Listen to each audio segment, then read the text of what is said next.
Bullies rip shy girls' top off, she broke their throwing arms. Before we dive in this story, hit the comments and tell us your city or country. Let's see how far this story reaches. If you like the video, please subscribe. She kept her head down, her hoodie up, and her voice quiet. That's how she survived school halls that echoed with whispers and cruel laughter. But on one brutal afternoon, everything changed. A group of bullies cornered her near the lockers. With mocking grins and zero remorse, they did the unthinkable, ripping her top off in front of half the school. Laughter erupted. Phones came out. But what no one knew was what she'd spent years hiding. What happened next didn't just silence the bullies, it broke them. Watch until the end. This isn't just revenge.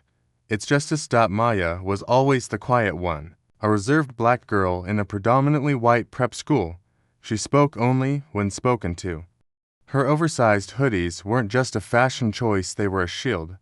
She wasn't shy because she had nothing to say, she was cautious because she knew what judgment looked like. The whispers, the stares, the passive-aggressive comments about her hair, her clothes, her skin, she'd heard it all. But Maya was focused.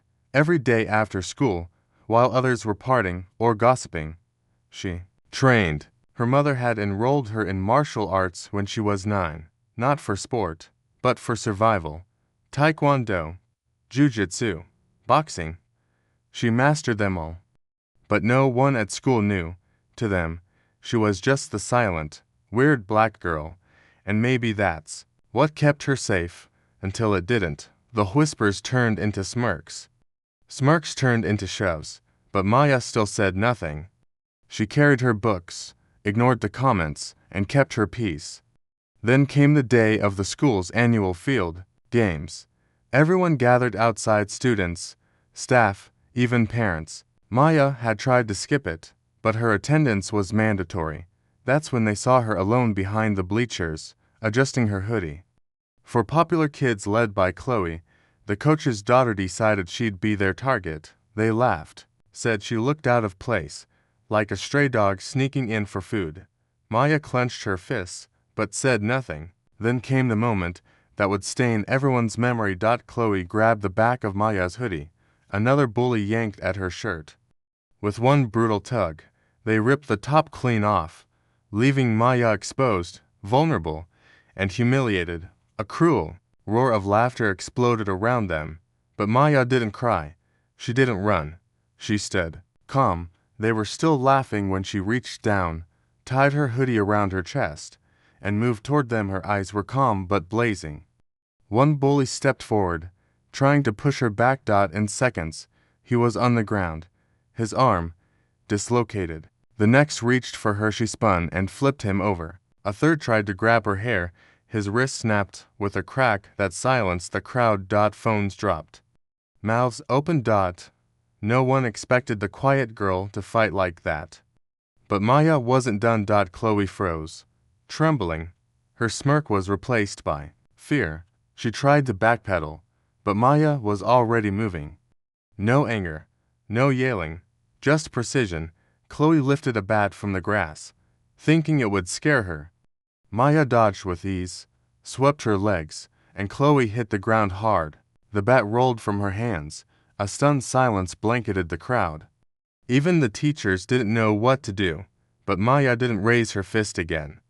She just looked Chloe in the eye, turned around, picked up her shredded shirt, and walked away.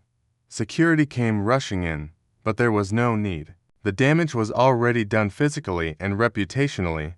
For once, everyone saw the truth. The shy girl. She had more strength and dignity than anyone who'd mocked her. Maya didn't face suspension. Instead, the school board faced a reckoning. The video of the attack and her self-defense went viral. Parents demanded answers. Chloe and her friends were expelled, but Maya, she became a symbol of silent power, a story shared in classrooms, assemblies, and even news segments. Yet, beyond the headlines was a more profound truth. This wasn't just about bullying, it was about what happens when racism, silence, and cruelty go unchecked. Maya reminded the world that you never know someone's strength until they're pushed too far, And sometimes, the quietest voices make the loudest impact. How many more Majas must endure this before we stop judging by color or silence? Let us know which city and country you're watching from, because these stories happen everywhere and they must be told. Take care.